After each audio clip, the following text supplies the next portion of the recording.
आपल्याला उचकी का लागते हा प्रश्न वरवर बघता खूप साधा वाटतो, नाही का? पण खरं तर ह्या प्रश्नाचं उत्तर आपल्या शरीरातल्या एका खूपच रहस्यमय आणि प्राचीन क्रियेशी जोडलेलं आहे. चला आज ह्याच रहस्याचा उलगडा करूया. उचकीचा अनुभव तर आपल्या सगळ्यांनाच आहे. पण कधी विचार केलाय का की ही जी इतकी सामान्य शारीरिक क्रिया आहे तिच्यामागे आपल्या उत्क्रांतीची आणि आपल्या प्राचीन इतिहासाची एक खूप मोठी कहाणी दडलेली असू शकते? तर मग या रहस्याचा तपास सुरू करण्याआधी आपल्याला हे समजून घ्यावं लागेल की ही विचित्र गोष्ट म्हणजे उचकी नक्की घडते तरी कशी. मेडिकल सायन्समध्ये उचकीला सिंगलटस असं म्हणतात. ही एक पूर्णपणे अनैच्छिक क्रिया आहे, म्हणजे एक रिफ्लेक्स आर्क. आता रिफ्लेक्स आर्क म्हणजे काय, तर सोप्या भाषेत ही एक अशी क्रिया आहे ज्यावर मेंदूचं थेट नियंत्रण नसतं. एक सिग्नल मिळतो आणि शरीर त्यावर एक ठरलेली प्रतिक्रिया देतं. ही पूर्ण प्रक्रिया खरं तर 3 टप्प्यांमध्ये होते. पहिलं म्हणजे व्हॅगस आणि फ्रेनिक नसांसारख्या काही संवेदी नसा मेंदूला एक सिग्नल पाठवतात. त्यानंतर मेंदूमध्ये असलेलं उचकी केंद्र तो सिग्नल स्वीकारतं आणि मग शेवटी हे केंद्र आपल्या डायफ्रामला म्हणजे छातीच्या पिंजऱ्याखालच्या स्नायूला अचानक आकुंचन पावण्याचा आदेश देतं आणि त्याचवेळी आपलं स्वरयंत्र बंद होतं आणि यामुळेच तो हिक असा आवाज येतो. आता कुठल्याही तपासात संशयित तर हवेतच, नाही का? आणि गंमत म्हणजे उचकीच्या बाबतीत ही संशयितांची यादी खूपच लांबचक आणि वैविध्यपूर्ण आहे. अर्थात बहुतेक वेळा उचकी काही वेळापुरतीच असते. म्हणजे बघा, खूप घाईघाईत जेवणं किंवा एखादं कोल्ड्रिंक पिणं यांसारख्या गोष्टींमुळे आपल्या त्या संवेदी नसा तात्पुरत्या उत्तेजित होतात आणि ही रिफ्लेक्स क्रिया सुरू होते. पण इथे एक गोष्ट लक्षात घेण्यासारखी आहे, ती म्हणजे 48 तासांचा कालावधी. जर उचकी 48 तासांपेक्षा जास्त वेळ टिकून राहिली तर ती फक्त एक किरकोळ गोष्ट राहत नाही, तर एका गंभीर वैद्यकीय समस्येचं लक्षण असू शकते. आणि यावरूनच आपल्याला अंदाज येतो की यामागची कारणं किती वेगवेगळी असू शकतात. म्हणजे साधं पचनसंस्थेचं दुखणं असो किंवा अगदी स्ट्रोकसारखी गंभीर न्यूरोलॉजिकल घटना, काहीही यामागे असू शकतं.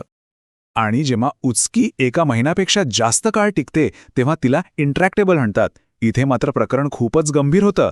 अशा वेळी प्रचंड थकवा, कुपोषण आणि असह्य त्रास होऊ शकतो.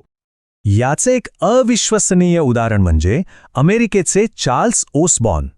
त्यांना तब्बल 68 वर्ष म्हणजे 1922 पासून 1990 पर्यंत सतत उचकी येत होती. अंदाजे 43 कोटी उचक्या. चला आता थोडं इतिहासात डोकावूया.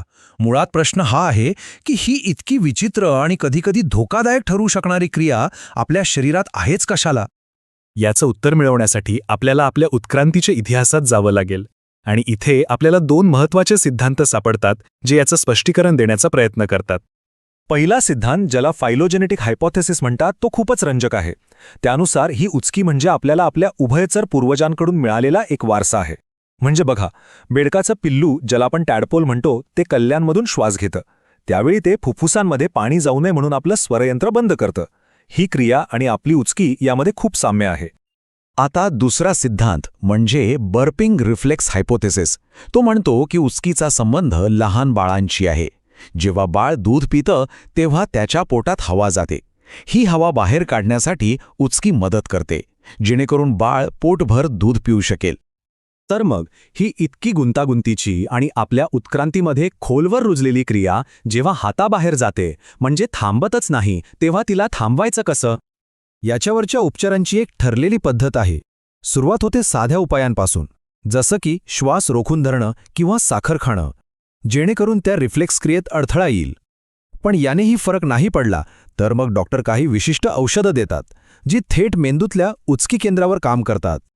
पण थांबा, या गोष्टीत एक शेवटचा आणि खूपच गोंधळात टाकणारा ट्विस्ट आहे, आणि तो जोडलेला आहे वेगस नर्व्हशी, जी या सगळ्या प्रक्रियेतील एक मुख्य नस आहे.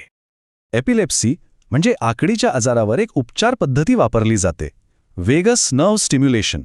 आणि काही प्रकरणामध्ये असं दिसून आलंय की न थांबणाऱ्या उचकीवर जेव्हा कुठलाच उपाय चालत नाही तेव्हा या थेरपीने ती थांबवता येते. पण आणि इथेच तो ट्विस्ट आहे, काही प्रकरणांमध्ये याच्या अगदी उलट घडलंय. म्हणजे हेच उपकरण लावल्यानंतर रुग्णाला कधीही न थांबणारी गंभीर उचकी सुरू झालीय. एका केस स्टडीमध्ये तर असं नमूद केलंय की रुग्णाची उचकी तेव्हाच थांबली जेव्हा ते वॅगस नर्व्ह स्टिम्युलेटर कायमचं बंद करण्यात आलं. यावरून हे रहस्य अजूनच गडद होतं की ही नस नक्की काम कशी करते. तर या सगळ्याचा अर्थ काय? अर्थ हाच की एक साधीशी वाटणारी उचकी म्हणजे आपल्या शरीरातल्या अत्यंत गुंतागुंतीच्या गोष्टी समजून घेण्याची खिडकी आहे. ती आपल्या आजच्या न्यूरोलॉजीला थेट आपल्या प्राचीन उत्क्रांतीच्या प्रोग्रामिंगशी जोडते आणि हे कोड सोडवण्याचा प्रयत्न आजही सुरू आहे.